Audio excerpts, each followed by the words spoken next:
नमस्कार, राजनीतिक खबरों के सबसे दिलचस्प ठिकाने में मैं रूपेश मिश्रा आप सभी का स्वागत करता हूं। सियासत की शतरंज का पुराना नियम है कि विरोधियों की चाल का पहले से पता होना।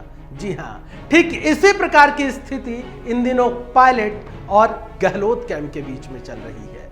लिहाजा गहलोत कैंप की ओर से अब एक नया दांव चला गया है। माना जा रहा है कि इस दांव के जरिए अब गहलोत कैंप पायलट सहित उनके कैंप के जो मजबूत सिपाही हैं उन पर अब पारखी निगाहें रखेंगे। कैसे, उसे विस्तार से समझने के लिए देखिए हमारी खास रिपोर्ट। राजस्थान में मचे सियासी उठापटक के बीच मुख्यमंत्री गहलोत ने एक बड़ा फेरबदल किया है। गहलोत सरकार ने करीब पौने 2 साल बाद जिलों के प्रभारी मंत्री बदल दिए हैं।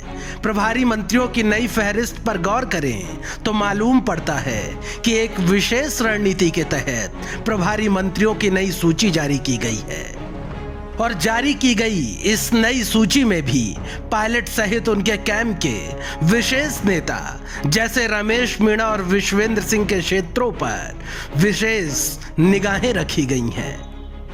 दरअसल यदि सबसे पहले बात करें पायलट के निर्वाचन क्षेत्र टोंक की, तो टोंक क्षेत्र की जिम्मेदारी इन दिनों पायलट के धुर विरोधियों में शुमार रघु शर्मा को दी गई है। जबकि यह बात किसी से छिपी नहीं है कि जब अभी हाल ही में माकन राय शुमारी के लिए पहुंचे थे तो किस तरीके से पायलट और रघु शर्मा के समर्थक आमने सामने हो गए थे।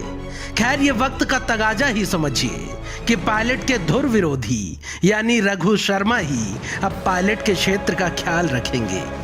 अब आइए बात करते हैं पायलट कैंप के मजबूत स्तंभ विश्वेंद्र सिंह की। गौरतलब है कि भरतपुर पूर्व मंत्री विश्वेंद्र सिंह का गढ़ माना जाता है। लिहाजा यहां पर भी मुख्यमंत्री गहलोत ने अपने सबसे करीबी यानी मुख्य सचेतक महेश जोशी को जिम्मेदारी सौंपी है। आपको बता दें कि महेश जोशी का भरतपुर में ससुराल भी है। वहीं बात रमेश मीणा के क्षेत्र करौली की करें तो करौली की जिम्मेदारी अब गहलोत कैंप के युवा मंत्री अशोक चांदना देखेंगे। गौरतलब है कि चांदना गहलोत कैंप के वफादार नेताओं में शुमार है। लिहाजा मीणा के क्षेत्र पर गहलोत कैंप के मजबूत नेता यानी अशोक चांदना की निगाहें रहेंगी। कुल मिलाकर यह कहना बिल्कुल मुनासिब होगा कि गहलोत सरकार की पायलट सहित पूरे कैंप पर अब विशेष निगाहें हैं ताकि सियासी चूक की कोई संभावना ही शेष ना बचे। Bureau report, the fact India. तो देखिए आपने हमारी खास रिपोर्ट की कैसे जो पायलट का निर्वाचन क्षेत्र है टोंक, वहां की जिम्मेदारी रघु शर्मा को सौंप दी गई।